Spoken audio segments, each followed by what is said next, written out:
Bismillahirrahmanirrahim. Assalamualaikum warahmatullahi wabarakatuh. Alhamdulillah wassalatu wassalamu ala Rasulillah wa ala alihi wa sahbihi wa mawalah wa la hawla wa la quwata illa billahi wa ba'du. Alhamdulillah, di malam hari ini kembali kita bisa duduk di Masjid Muhajirin. Salawat dan salam kita hadiahkan kepada Rasul kita Nabi besar Muhammad sallallahu alaihi wasallam. Kita meneruskan kajian kita masih membahas dari nabi-nabi min dzurriyyati Adam, dari keturunan Adam alaihi salatu wassalam. Dan malam ini kita akan membahas tentang kisatu Ismail alaihi salam, kisah Nabi Allah Ismail alaihi salatu wassalam. Tentu kisah ini menarik untuk kita kaji, karena bagaimanapun Nabi Allah Ismail adalah kakek buyut daripada Nabi kita, Nabi Muhammad sallallahu alaihi wasallam. Nanti kita akan jelaskan nasab dari Nabi kita sampai kepada Nabi Allah Ismail alaihi salatu wassalam. Ma'asyiral muslimin yang dimuliakan Allah Subhanahu wa taala, di dalam Al-Qur'an Allah Subhanahu wa taala sebut tentang kisah Ismail ini 12 kali di 8 surat dalam Al-Qur'an. Di antaranya surah Al-Baqarah, kemudian terulang di Al-Imran, kemudian terulang di An-Nisa, kemudian juga pada surah Al-An'am, pada surah Ibrahim, kemudian Al-Anbiya, surah Sad, dan juga surah Maryam. Artinya cukup lengkap kisah Ismail alaihi salatu wassalam disebutkan di dalam Al-Quranul Karim. Kalau kita melihat kepada nasab daripada Ismail sampai kepada Rasul kita Nabi besar Muhammad sallallahu alaihi wasallam. Jadi Ismail alaihi salatu wassalam itu memiliki 12 putra. Jadi anak-anak Ismail itu semuanya 12, satu perempuan. Di antara nama-namanya disebutkan oleh Imam Ibnu Ishaq, seorang pakar sejarah. Di antara anak-anak Ismail itu ada namanya Nabit, kemudian Qaidar, kemudian Misha, kemudian Musmi, kemudian Mashi, kemudian Ad-Daus, kemudian Arur, kemudian Yatur, kemudian Nabish, Tima, Qaidum, dan yang terakhir perempuan namanya Nasma. Ini seluruhnya 12 putra dan satu putri Ismail alaihi salatu wassalam. Lah, dari keturunan Ismail itu ada namanya Nabit. Nabit putra Ismail. Nabit ini punya anak namanya Yasjub ibn Nabit. Kemudian Yasjub punya anak namanya Ya'rub ibnu Yasjub ibnu Thabit ibn Ismail. Disinilah keluar kalimat Arab dari Ya'rub. Kemudian Ya'rub punya anak namanya Firah. Kemudian Firah punya anak namanya Nahur. Kemudian Nahur punya anak namanya Muqawwim, dan Muqawwim punya anak namanya Udad. lah Udad inilah ayahanda daripada Adnan. Artinya Adnan inilah yang disepakati bahwa Nabi SAW nasabnya sampai kepada Adnan. Adnan sendiri punya dua anak. Yang pertama Ma'ad dan yang kedua Ak. Ma'ad ini tinggal di Hijaz, Mekah dan Madinah. Sementara Ak ini menikah dengan orang Yaman, dengan kabilah Asy'ariyun dari keturunan Qahtan. Dan Qahtan itu kabilah bagian daripada Jurhum, artinya masih keturunan Arab. Sehingga kemudian Adnan inilah yang menyatukan antara Arab Yaman dan Hijaz, karena Ak putranya menikah dengan salah satu putri Yaman dari keturunan Qahtan Asy'ariyin, sementara Ma'ad ini tinggal di Hijaz. Lah kalau kita melihat nasab Nabi SAW,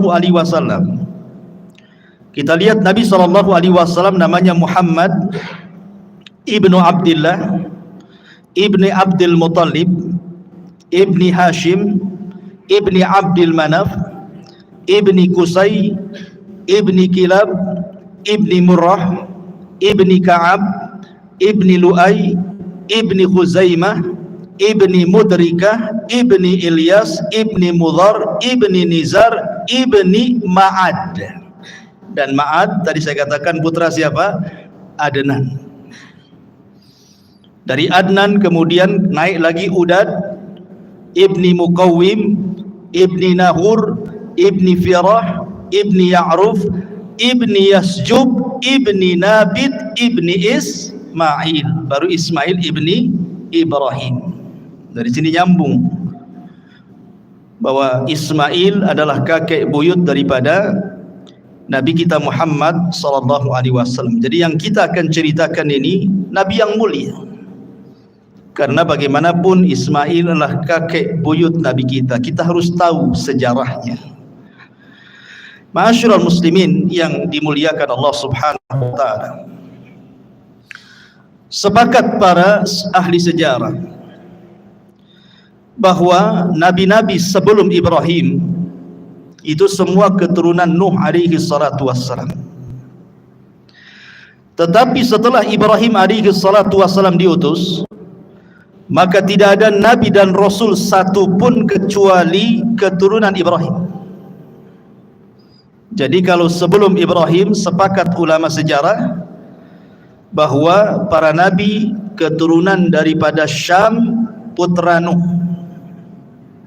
Tetapi setelah Ibrahim diutus, maka tidak ada nabi dan rasul kecuali turunan Ibrahim. Makanya Ibrahim disebut Abul Anbiya, bapaknya para nabi. Lah Ibrahim sendiri memiliki banyak anak sebenarnya, karena istrinya juga banyak. Walaupun yang masyhur dia menikah dengan dua wanita, Hajar dan Sarah kan itu ya. Tapi ada wanita lain dinikahi Ibrahim punya anak. Putra Ibrahim itu antara 7 sampai 8, tetapi yang masyhur adalah Ismail dari istrinya Hajar dan Ishak dari istrinya Sarah. Kemudian dari Ishak lahirlah seorang nabi juga namanya Yakub. Dan dari Yakub ini lahir 12 keturunannya, salah satunya Nabi Yusuf alaihi salatu wassalam. Dan dari 12 ini berkembang biak dan disebut dengan Bani Israel. Dari turunan Yakub ini ribuan para nabi muncul dan diutus kepada Bani Israel, dan ditutup dengan kenabian dan kerasulan Isa ibnu Maryam alaihi salatu wassalam. Ini dari jalur Ishak. Tapi kalau dari jalur Ismail tidak ada yang jadi nabi, tidak ada yang jadi nabi. Baru setelah kemudian keturunannya sampai kepada Abdul Muttalib. Abdul Muttalib punya anak namanya Abdullah. Dari Abdullah inilah lahir Nabi akhiruz zaman, Khatamul Anbiya wal Mursalin, Rasul Muhammad sallallahu alaihi wasallam. Itu kalau kita bicara nasab. Tentu ketika cerita Ismail tidak lepas daripada kisah ibundanya Hajar. Lalu siapa Hajar ini? Ada yang mengatakan bahwa Hajar ini, kalau menurut versi Yahudi, dia adalah seorang budak yang berada di istana Farainah, istana Fir'aun Mesir kala itu. Kemudian dihadiahkan kepada Sarah dan menjadi budak Sarah.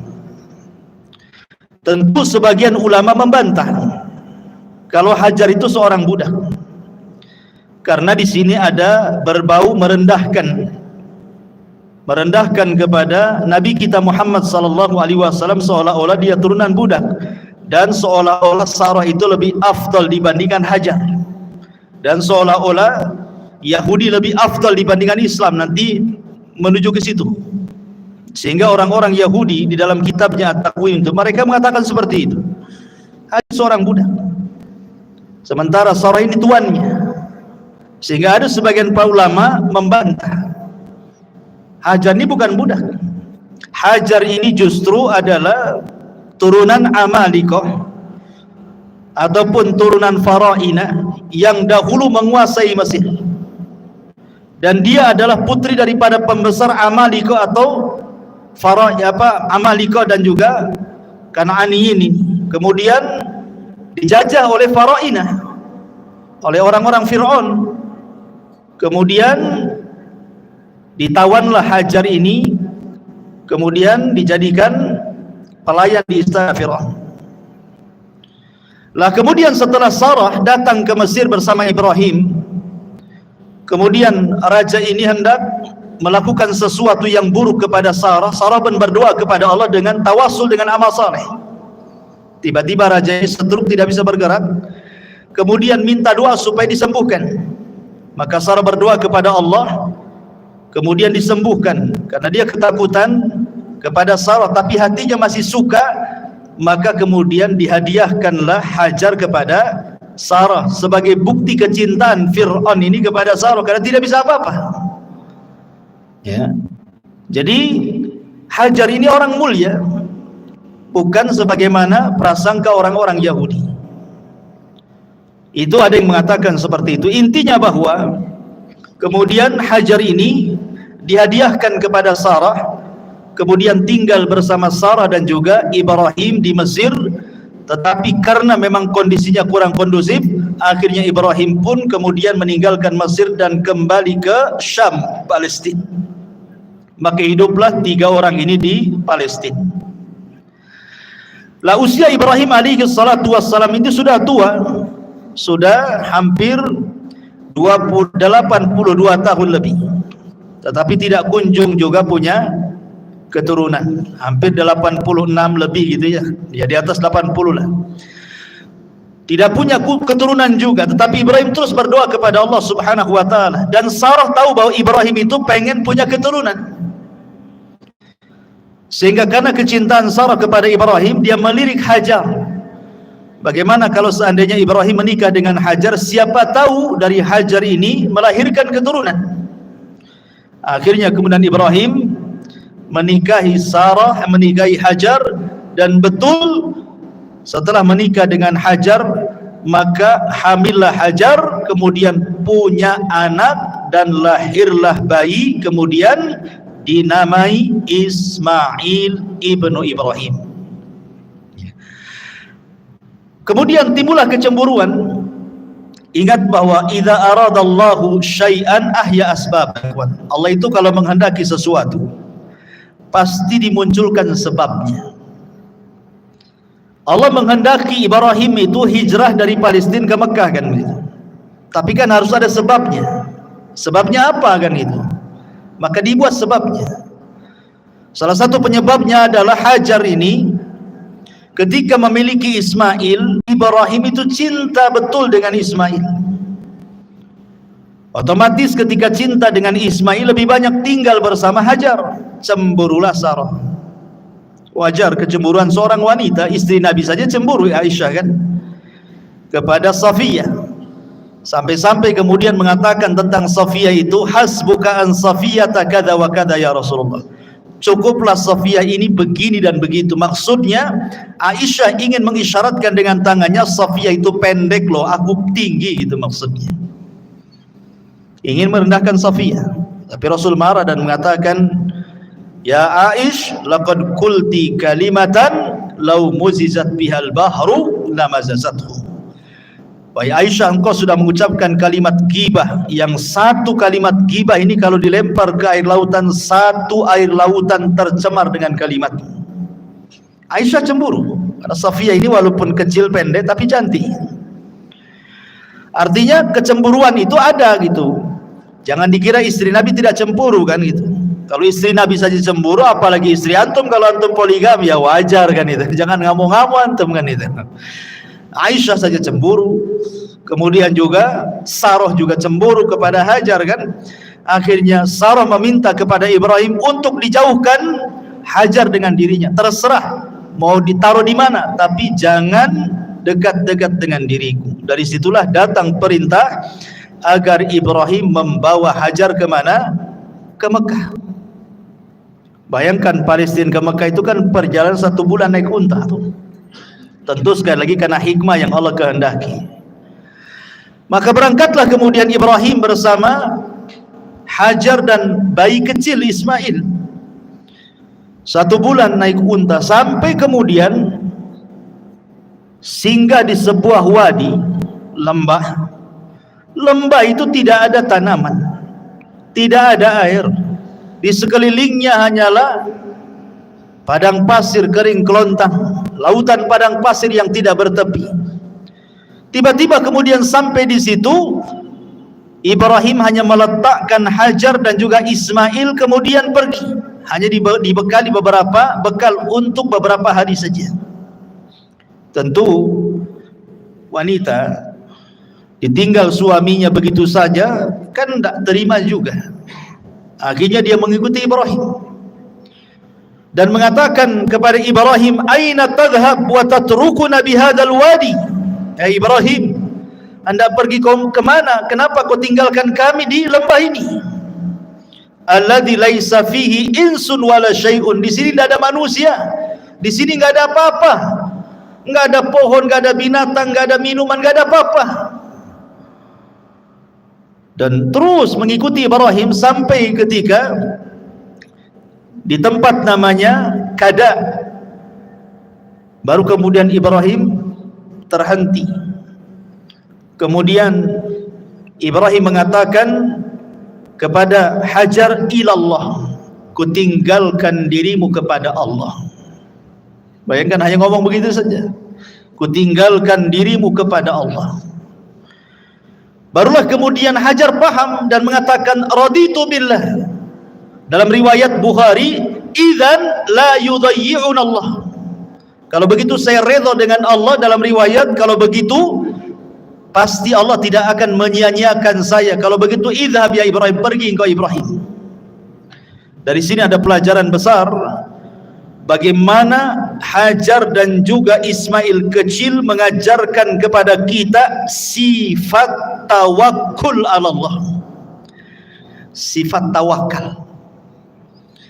Dan ini risalah kepada para wanita-wanita di zaman sekarang gitu ya, yang mungkin ditinggal meninggal suaminya, atau ditinggal pergi bekerja suaminya berbulan-bulan, atau boleh jadi suaminya tidak bertanggung jawab, boleh jadi Allah berkehendak lain untuk dirinya. Kalau dia bertawakal kepada Allah Subhanahu wa taala, maka katakan seperti yang dikatakan Hajar, idzan la yudayyi'un Allah. Kalau begitu Allah tidak menyia-nyiakan saya. Ini risalah kepada siapapun yang sedang kesulitan ekonomi, dipecat dari pekerjaannya, memilih bekerja yang halal dan meninggalkan yang haram. Katakan idzan lan yudayyi'un Allah. Katakan Allah tidak menyia-nyiakan saya. Begitulah tawakal yang diajarkan Ummu Ismail kepada kita. Tapi Ibrahim juga ketika meninggalkan istrinya Hajar dan putranya itu juga mengadu kepada Allah. Kenapa begini perintahnya gitu ya? Kenapa nggak ada perintah lain saja? Makanya kemudian dia setelah jauh meninggalkan Hajar dan sudah tidak terlihat Hajar dan sudah sampai di perbatasan, kemudian dia menghadap wajahnya menuju Al-Bait dan berdoa, dan Al-Quran menyebutkan doanya apa? Inni askantu min dzurriyyati biwadin ghairi dzi zar'in 'inda baitakal muharram. Ya Rabb, kenapa aku meletakkan dari keturunanku di sebuah lembah yang tidak ada tanaman, di sisi baitmu, rumahmu yang sangat mulia? Kemudian Ibrahim alaihi salatu wassalam terus berdoa kepada Allah Azza wa Jalla. Tetapi bagaimanapun Allah menghendaki yang lain. Terkadang ada kaedah, man taraka syai'an lillahi awwadallahu khairan minhu. Barang siapa yang meninggalkan sesuatu karena Allah, pasti Allah akan mengganti sesuatu itu dengan sesuatu yang jauh lebih baik lagi. Boleh jadi kalau seandainya Hajar tetap bersama Ibrahim di Palestina dan Sarah, tentu kehidupannya akan seperti itu saja kan, kecemburuan dan begitu seterusnya kan. Tetapi ketika kemudian dia rela meninggalkan Ibrahim dan juga istri pertamanya, harus ditempatkan di sebuah tempat, semua karena Allah, dan dia yakin Allah tidak menyia-nyiakan dirinya. Akhirnya kemudian justru itulah awal sejarah yang tidak pernah bisa dilupakan umat manusia sampai sekarang. Sekarang yang banyak diceritakan Hajar, bukan Sarahnya kan? Karena berkat sejarah Hajar inilah ada manasik haji. Ya. Ada manasik haji, di antara manasik haji itu adalah perbuatan Hajar ketika dia mencari air dari Bukit Safa ke Marwah. Kemudian ada air Zam-Zam. Tetapi kisah Sarah kan hanya sampai di situ.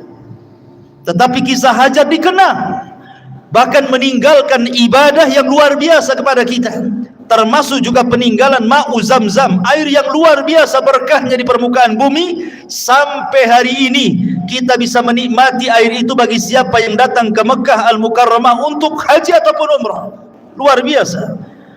Jadi jangan takut kalau orang meninggalkan sesuatu karena Allah, itu pasti Allah akan ganti sesuatu itu yang lebih baik lagi. Seseorang bekerja di tempat yang penuh dengan riba, dia tahu riba haram, maka sedikit-sedikit dia keluar dari situ, mencari yang halal. Insya Allah ternyata yang halal lebih tenang, boleh jadi lebih berkah dunia dia dan akhirat dia. Jangan takut meninggalkan sesuatu karena Allah subhanahu wa ta'ala, karena Allah tidak mungkin menyia-nyiakan hambanya yang meninggalkan karena dia. Ma'asyiral muslimin yang dimuliakan Allah Azza wa Jalla, ketika kemudian Hajar sudah ditinggalkan oleh Ibrahim bersama putranya Ismail, habis bekalnya, hanya beberapa hari saja. Apalagi yang dihajatkan seseorang di tengah padang pasir itu adalah minuman. Minuman sudah tidak ada, mereka hampir kehausan. Anda bayangkan, seolah-olah Ibrahim ini secara kasat mata sengaja membiarkan kedua manusia ini suruh mati. Tetapi bukan itu kehendak Ibrahim, ini semua kehendak Allah. Allah kalau menghendaki sesuatu pasti ada hikmah di dalamnya. Makanya ketika itu Ismail ditinggalkan oleh Hajar mencari air ke sana kemari. Naiklah dia ke Bukit Safa. Kemudian nampak ada air macam fata morgana di Marwah, lari dia ke Marwah. Saking paniknya si bolak-balik saja itu, Safa Marwah sampai 7 kali putaran. Dia khawatir dengan putranya Ismail karena mendengar dia menangis. Saat dia pulang dan hendak melihat Ismail, dia mendengar suara. Rupanya suara itu datang daripada Jibril yang datang hendak menolong keduanya. Ketika kemudian mendekati putranya Ismail, rupanya di sampingnya ada Jibril alaihi salam. Ada yang mengatakan Jibril kemudian menghentakkan sayapnya persis di belakang punggung Ismail, seolah-olah ingin mengatakan bahwa Zam-Zam ini miliknya Ismail, karena ditaruh di situ gitu ya, di belakang Ismail, belakang punggung Ismail, ditancapkan kemudian sayapnya. Kemudian Jibril pergi, Dan Jibril sempat mengatakan, la takhafu dai'ata fa innaha huna baitun lillah yabni hadzal ghulam wa abuhu wa anna Allah la yudayyi'u ahlahu. Kata Jibril sebelum pergi, wahai Ummu Ismail, jangan takut, Allah menyanyiakan dirimu. Tidak, Allah tidak akan menyanyiakan dirimu. Di sini kelak akan dibangun Baitullah, rumah Allah, yang akan membangunnya ni anakmu Ismail yang masih bayi dan bapaknya kelak Ibrahim. Dan Allah tidak akan menyanyiakan siapapun yang dekat dengan Baitullah ini. Kemudian Jibril pergi. Begitu dalam riwayat Bukhari. Lah kemudian ketika melihat ada air muncrat dari tanah, maka segeralah kemudian Hajar membendungnya. Dalam bahasa Arab, membendung itu artinya zam. Jadi dikumpulkan di bendung sambil mengucapkan zam. Maka kemudian air itu menjadi zam-zam. Sampai kata Nabi SAW, kalau seandainya Ummu Ismail tidak membendung zam-zam, niscaya zam-zam itu akan memenuhi seluruh padang pasir satu Arab tuh. Dari situlah kemudian akhirnya Ismail dan juga Hajar minum dari air zam-zam berhari-hari tanpa makan, sudah cukup. Ya, karena air zam-zam itu disabdakan oleh Nabi SAW. Apa sabda Nabi SAW tentang zam-zam? Zam-zam ini adalah ta'amu tu'min wa syarabu sukmin, kata Rasul. Zam-zam ini adalah makanan yang bisa dikonsumsi dan minuman bagi orang yang punya penyakit, untuk mengobati sakit. Jadi walaupun minum air zam-zam itu sudah kenyang, bahkan dikisahkan dari sahabat Abu Dzar Al-Ghifari radhiyallahu anhu. Jadi Abu Dzar Al-Ghifari itu pernah 1 bulan ketika safar, habis bekal makanannya, tinggal air zam-zam. Akhirnya kemudian dia minum saja air zam-zam 3 hari sehari. Rupanya kata Abu Dzar, hatta samintu, sampai aku gemuk gara-gara minum terus air zam-zam. Enggak makan dia 30 hari. Abu Dzar Al-Ghifari radhiyallahu an tidak makan, hanya minum saja 30 hari. Kata dia, aku minum terus selama 30 hari dalam safarku sampai aku gemuk, tidak ada satupun badan kecuali gemuk, gitu ya. Bayangkan coba. Ya, dan zam-zam itu harus diyakini sebagai obat. Jangan katakan coba-coba. Saya ingin cobalah menyembuhkan penyakit dengan zam-zam. Jangan dicoba air zam-zam itu. Air zam-zam itu bukan percobaan. Air zam-zam itu wahyu. Air berkah, nggak usah dicoba. Langsung diimani, langsung diyakini bahwa dia adalah obat untuk segala penyakit. Minum saja, bismillah. Tawakal kepada Allah, ikhlas kepada Allah. Jangan coba-coba. Kalau coba itu ragu-ragu artinya. Jangan main coba-coba. Langsung bismillah, tawakal ala Allah, yakin, ikhlas, ya. Insyaallah.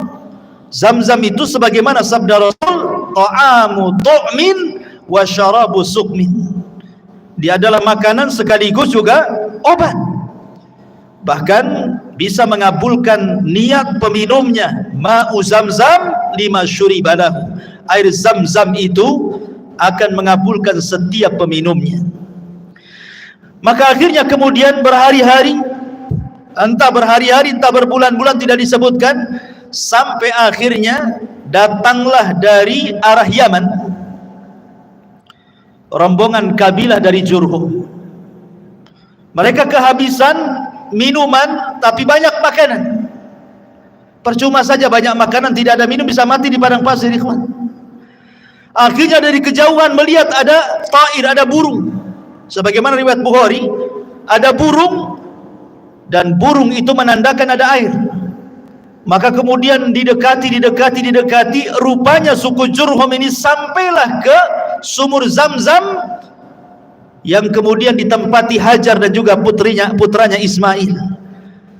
Suku Jurhum ini orang baik, orang Yaman. Makanya Rasul mengatakan ahlul Yaman itu araqul qulub, lembut hatinya. Kalau mau berbuat jahat, merebut air, bisa saja Hajar dibunuh. Tetapi Jurhum ini kabilah yang baik. Dia datang baik-baik, meminta baik-baik air Zam-Zam itu.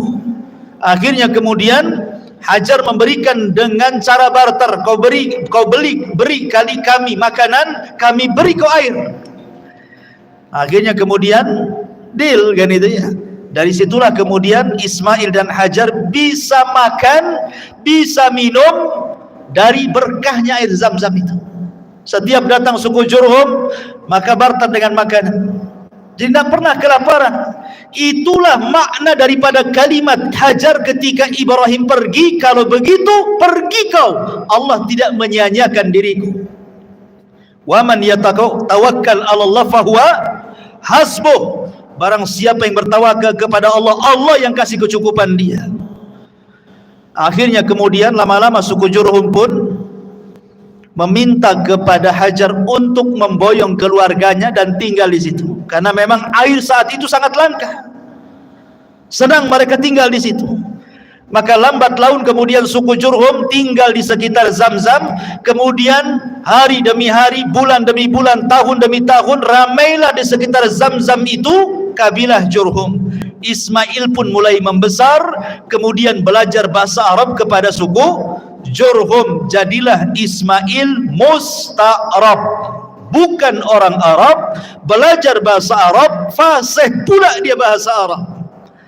Makanya sering saya katakan, kalau antum orang Indonesia fasih berbahasa Arab, berarti antum Arab. Walaupun antum turunan Arab Yaman, tapi tak bunyi bahasa Arab, antum bukan Arab. Menang muka saja Arab. Ya, bahasa Arab tak bisa, bukan Arab antum. Walaupun ngaku Habib sekalipun, kalau tidak bunyi bahasa Arab, bukan Arab. Tapi kalaupun antum hitam pesek hidungnya persis kayak orang Melayu, tapi bahasa Arabnya mantap kayak Ismail, antum Arab. Paham ya? Ismail bukan orang Arab, orang Ajam, dia orang Palestina, lahir di sana. Tapi belajar bahasa Arab ke suku Jurhum, makanya ulama mengistilahkan musta'rab. Orang Arab yang bukan Arab pasti bahasa Arab, makanya dia Arab, gitu ya. Di situ kaidahnya muncul. Ya. Ma'asyiral muslimin yang dimuliakan Allah Subhanahu wa taala. Akhirnya kemudian Ismail pun besar di situ. Ketika usianya belasan tahun, tentu Ibrahim selaku orang tua kan wajarlah kangen ingin berjumpa dengan Ismail yang sudah lama ditinggalkannya, sudah belasan tahun. Makanya kemudian ketika kemudian Ibrahim alaihi salatu wassalam safar dari Palestina menuju Mekah, ingin berkunjung dan melihat istri dan juga putranya yang sudah belasan tahun itu. Akhirnya kemudian Ibrahim pun sampai. Ketika sampai itulah kemudian Ibrahim alaihi salatu wassalam dimimpikan malam harinya. Apa mimpinya? Inni ara fil manami anni adbahuka fanzur madza tara. Wa Ibrahim, wa Ismail, ayahmu bermimpi semalam bapakmu menyembelih dirimu. Betul-betul menyembelih dalam mimpinya itu. Bagaimana pendapatmu? Ya. Maka Ismail alaihi salatu wassalam, orang yang terdidik dari ummu Ismail, wanita yang paling tawakal. Makanya kemudian Ismail tanpa ada keraguan mengatakan, ya abatif al ma tu'mar satajiduni insyaallahu minas sabirin. Wahai bapakku, kalau itu perintah Allah, insyaallah engkau akan mendapati aku termasuk anak yang sabar. Kenapa Ismail mengucapkan kalimat insyaallah? Hikmah di balik Ismail mengucapkan kalimat insyaallah itu seolah-olah Ismail ingin mengatakan seperti ini. Kalau aku redha aku disembelih, engkau pun wahai bapakku redha aku disembelih, tapi Allah tidak redha, maka engkau tidak dapati aku termasuk hamba yang sabar. Kenapa? Karena ini akal-akalan kamu saja. Tetapi kalau seandainya aku redha disembelih, engkau redha disembelih, Allah pun redha, maka kau akan dapati aku termasuk anak yang sabar. Kenapa? Karena ini bukan akal-akalan kamu, tapi ini perintah Allah, itu maksudnya. Makanya dia mengatakan, satajiduni insyaallahu minas sabirin. Kau akan dapati aku termasuk hamba Allah yang bersabar insyaallah, kalau Allah berkehendak. Itulah kandungan makna insyaallah. Penting kita mengucapkan kalimat insyaallah itu. Ya. Bukan kalimat ragu-ragu insyaallah itu, tapi kalimat berkah. Ya. Karena biasanya di masyarakat kalau sudah main-main insyaallah itu dimain-mainkan itu, seolah-olah ragu-ragu kan. Besok datang nggak ya? Karena nggak mau datang, cuman bilang nggak mau datang malas, takut tersinggung, main insyaallah kan. Insyaallah katanya. Padahal memang niatnya nggak mau datang. Insyaallah katanya. Gitu ya. Bisa saja insyaallah lah datang. Tapi kalau sudah memang nggak niat datang, bilang aja saya nggak datang besok. Kecuali kalau antum janji mau datang, itulah penting mengucapkan insyaallah kan. Karena ketika antum janji mau datang, bisa saja di jalan macet, bisa saja di jalan kecelakaan, bisa saja ada masalah, maka baru kemudian ucapkan kalimat insyaallah. Baik, ma'asyiral muslimin yang dimuliakan Allah Azza wa Jalla.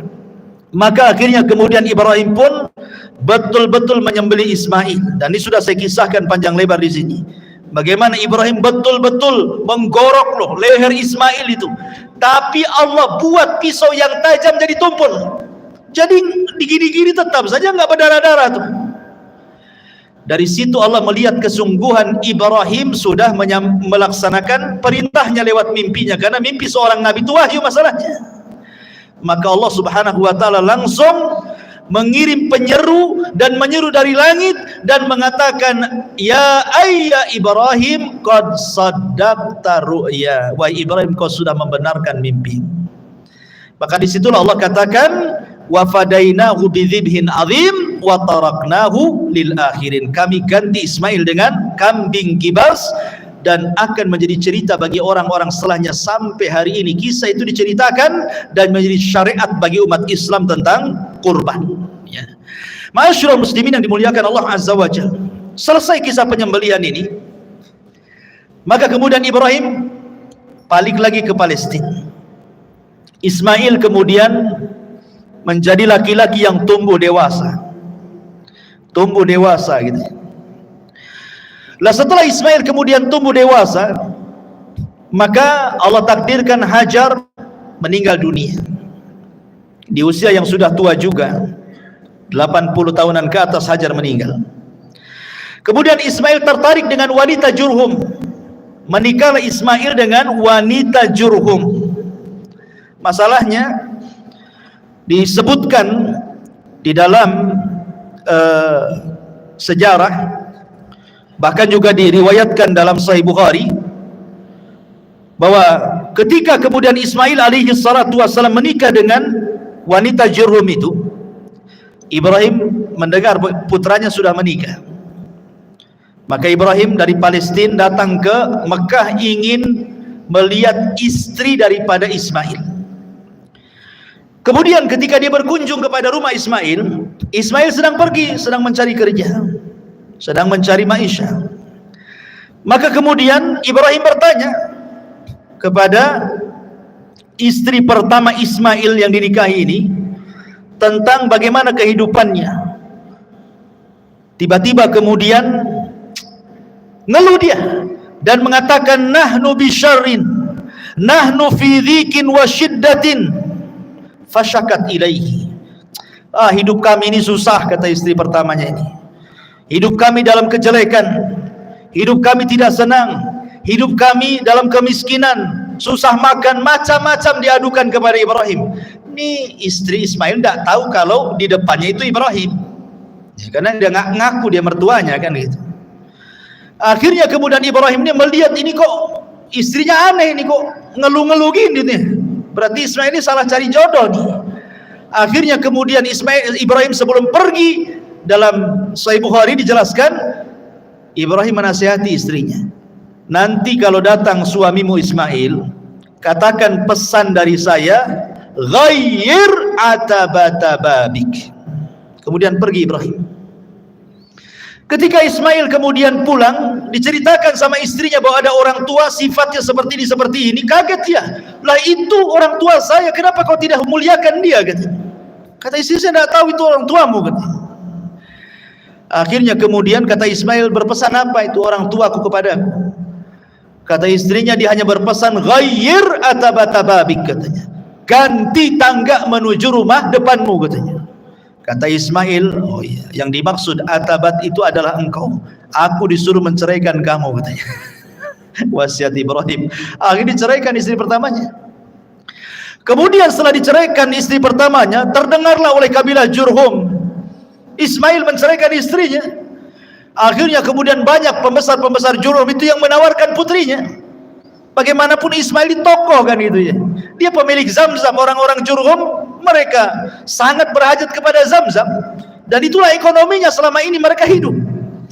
Akhirnya kemudian ada salah satu daripada pembesar Jurhum itu menawarkan putrinya yang saleh untuk menikah dengan Ismail. Akhirnya kemudian Ismail pun menikah dengan istri keduanya, tapi tetap Ibrahim hendak mengujinya. Datang kedua kalinya kepada istri yang keduanya, kemudian bertanya soal kondisi kehidupannya.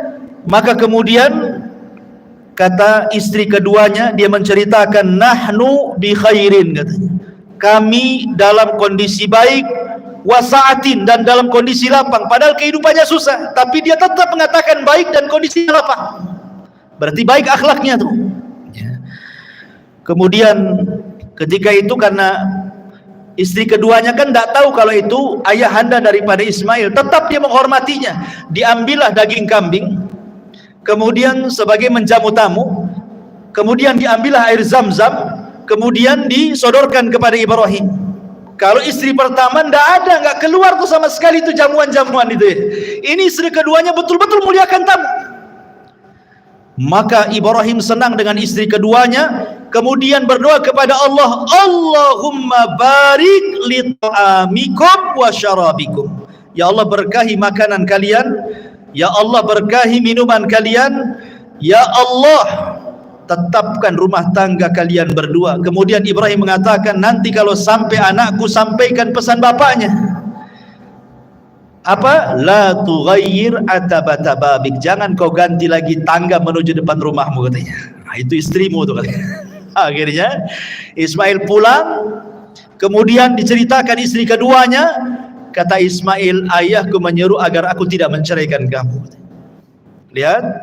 Tapi di sini syahidnya Ibrahim mendoakan apa? Mendoakan makanan dan minuman.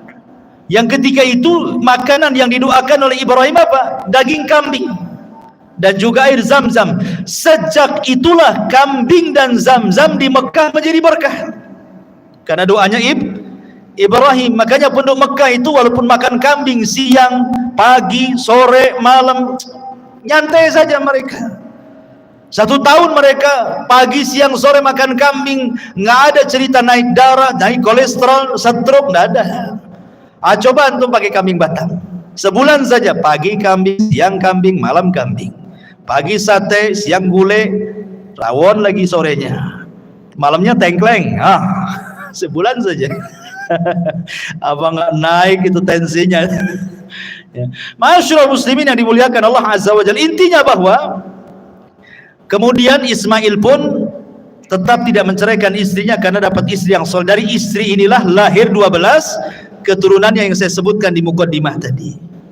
Kemudian setelah itu Sarah meninggal, maka Ibrahim kemudian hijrah dari Palestina dan bergabung bersama Ismail. Disinilah terjadi pembuatan Ka'bah, pembangunan Ka'bah yang sempat roboh.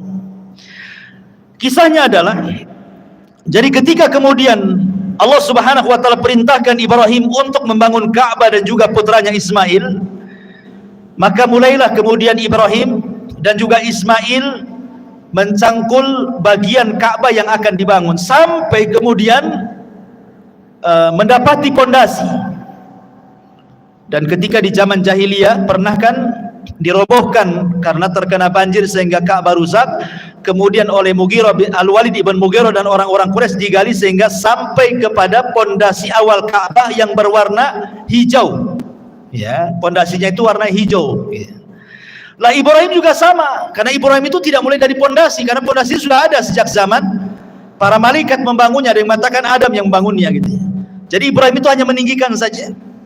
Maka mulailah kemudian Ibrahim dan Ismail meninggikan dari atas pondasi itu bangunan Ka'bah.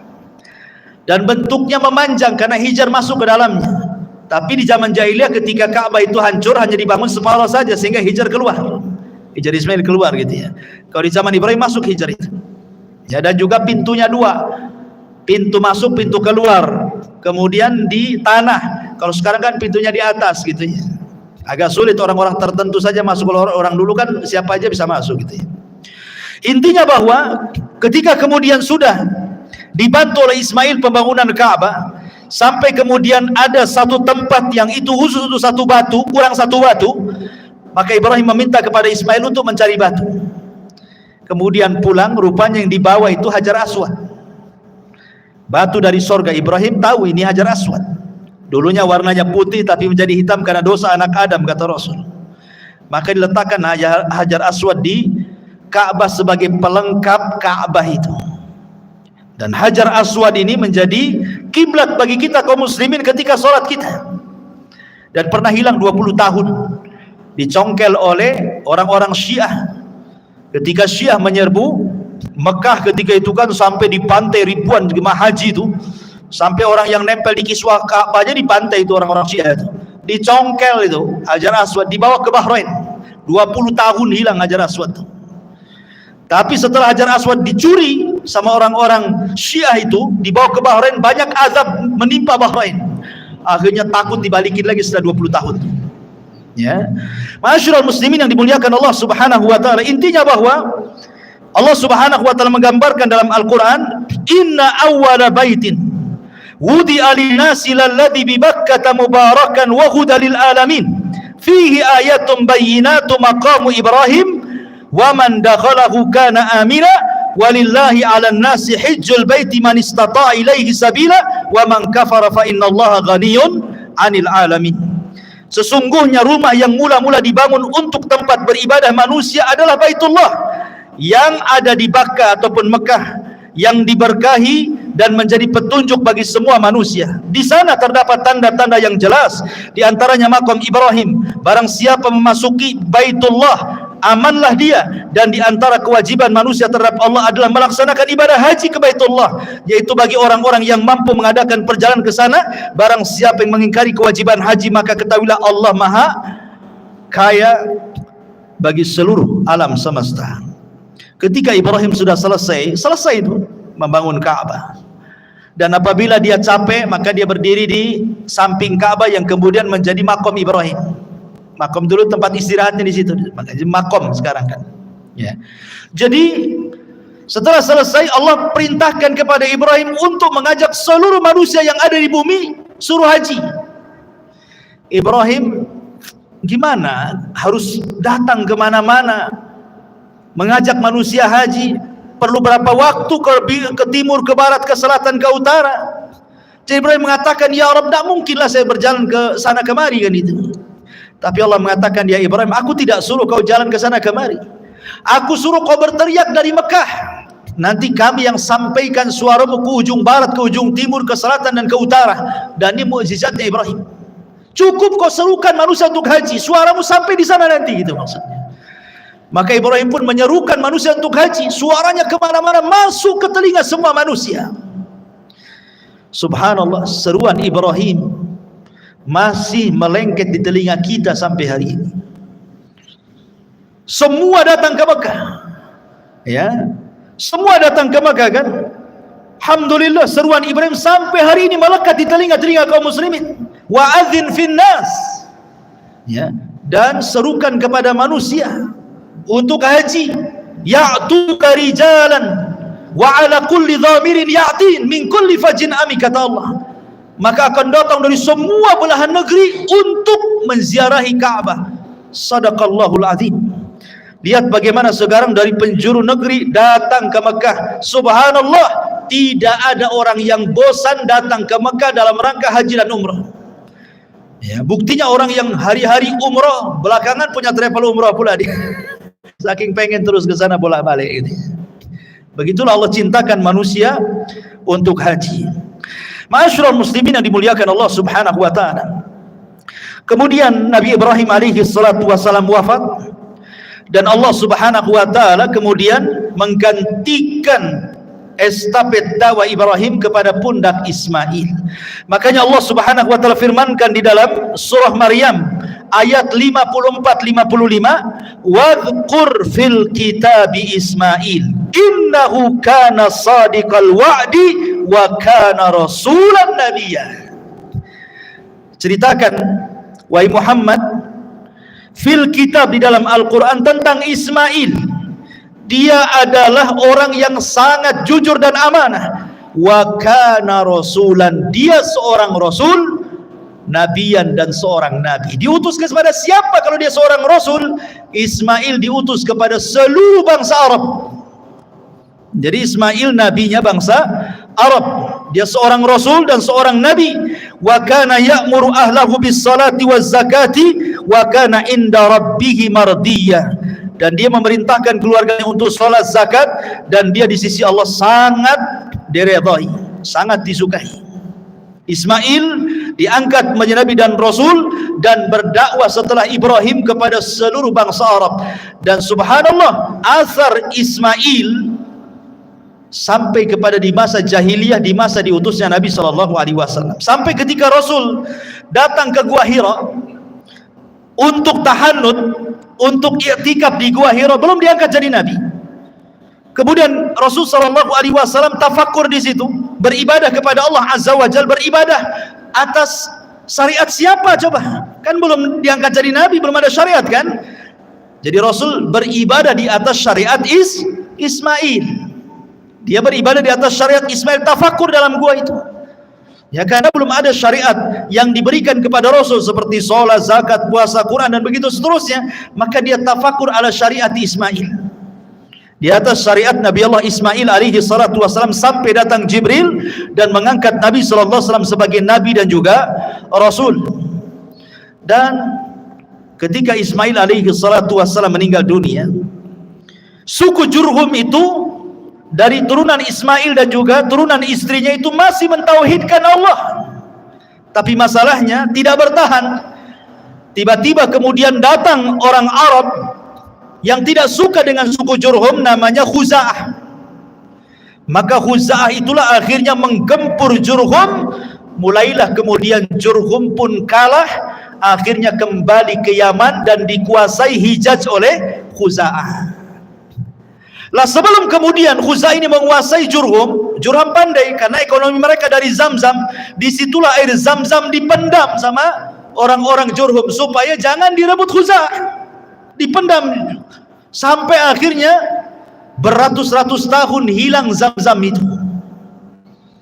Ketika kemudian dikuasai oleh Khuza'ah tidak menemukan di mana letak air Zamzam itu. Subhanallah, di antara salah satu tokoh daripada tokoh Khuza'ah ada namanya Amr ibn Luhai. Amr ibn Luhai. Amr ibn Luhai inilah, dialah yang pertama kali merubah agama Ismail dan juga Ibrahim di kota Arab. Di negeri Arab itu dialah yang pertama merubahnya. Karena dia yang membawa patung Hubal dari Syam kemudian meletakkan di dalam Ka'bah. Makanya Rasul mengatakan, inni ra'aitu Amr ibn Luhai fin nari yajurru am'a'ah. Aku melihat Amr ibn Luhai terburai ususnya di neraka karena dia yang pertama kali merubah syariat Ibrahim. Amr ibn Luhai ini. Sejak itulah Amr ibn Luhai mengasas akidah musyrik, menyembah berhala. Akhirnya tidak ada satupun orang Arab kecuali menjadi penyembah berhala, kecuali hanya beberapa orang yang bisa dihitung dengan jari yang masih beragama Ismail dan Ibrahim, seperti Waraqah ibn Naufal, ya, kemudian ayahanda Said ibn Zaid, ya, kemudian beberapa orang, ya, tidak banyak itu yang masih beragama Hanafiyah Sam'ah, termasuk Nabi SAW masih berpegang dengan syariat Ismail, ya. Tetapi yang lainnya semua menjadi penyembah berhala. Lah baru di zaman Abdul Muttalib, di zaman Abdul Muttalib inilah baru kemudian ditemukan air Zamzam. Jadi begini kisahnya. Abdul Muttalib ini, ikhwatu fiddin, muliakan Allah Azza wa Jalla, ketika itu menjadi Sayyidul Arab, pemimpin Arab, karena Quraisy itu dipimpin oleh dua kabilah. Kabilah Bani Abdi Manaf dan kabilah Bani Khuza'ah, kabilah Bani Khuza'ah, Makhzum, Bani Makhzum. Ada Bani Makhzum, kabilahnya Abu Jahal. Ada kabilahnya Bani Abdi Manaf, kabilahnya Bani Hashim, kabilah Nabi SAW. Jadi yang lain itu kabilah-kabilah kecil. Yang besar ini nih, Bani Makhzum dan Bani Abdi Manaf. Jadi gantian tuh, kadang-kadang yang menjadi pemimpin dari keturunan Makhzum, kadang-kadang dari Bani Abdi Manaf. Lah ketika itu yang menjadi pemimpin adalah dari Bani Abdi Manaf, Abdul Muttalib. Tapi setelah Abdul Muttalib meninggal, diambil alih oleh Bani Makhzum, Abu Jahal menjadi pemimpinnya, ya. Jadi Abdul Muttalib ini bermimpi ketika dia sedang tertidur di Hijr Ismail, didatangi malaikat dan mengatakan, ihfir at-tayyibah, ihfir at-tayyibah, galilah at-tayyibah, benda yang baik. Kemudian besoknya mimpi lagi, didatangi lagi malaikat yang sama dengan mengatakan, ihfir al-barrah, ihfir al-barrah, katanya. Barrah ini apa? Benda yang baik ini. Kemudian yang ketiga kalinya, 3 hari berikutnya mimpi lagi, ihfir al-madrunah, katanya. Galilah sesuatu yang tersimpan. Abu Talib makin bingung. Hari keempatnya bermimpi lagi, baru jelas-jelas mengatakan, ihfiriz Zamzam, katanya. Kamu harus menggali Zamzam. Oh, baru paham maksudnya. Kemudian dia dikasih tahu tanda-tandanya. Tanda-tanda kau menggali Zamzam itu 3. Pertama, di situ ada qaryatun namlin, ada desa semut, sarang semut. Yang kedua, di situ ada ghurab, ada gagak yang sedang makan semut. Yang ketiga, di situ ada darah yang tertumpah. Kalau itu terjadi, galilah di situ. Akhirnya suatu hari Abdul Muttalib ini sedang berjalan-jalan di Sya'b Arab ini. Rupanya dia melihat kok banyak semut di situ. Kemudian dia melihat ada gagak yang sedang matuk-matuk semut itu. Tiba-tiba ada unta lari dikejar oleh tuannya, sedang kabur unta itu. Rupanya unta itu tertangkap persis di sarang semut itu, kemudian oleh pemiliknya langsung disembelih. Tertumpahlah darahnya di situ. Dia teringat mimpinya tuh. Oh ya, jangan-jangan di sini, karena mimpinya persis kayak gitu kan. Sarang semut, ada gagak, ada tumpahan darah di situ. Ah, jangan-jangan di sini dia.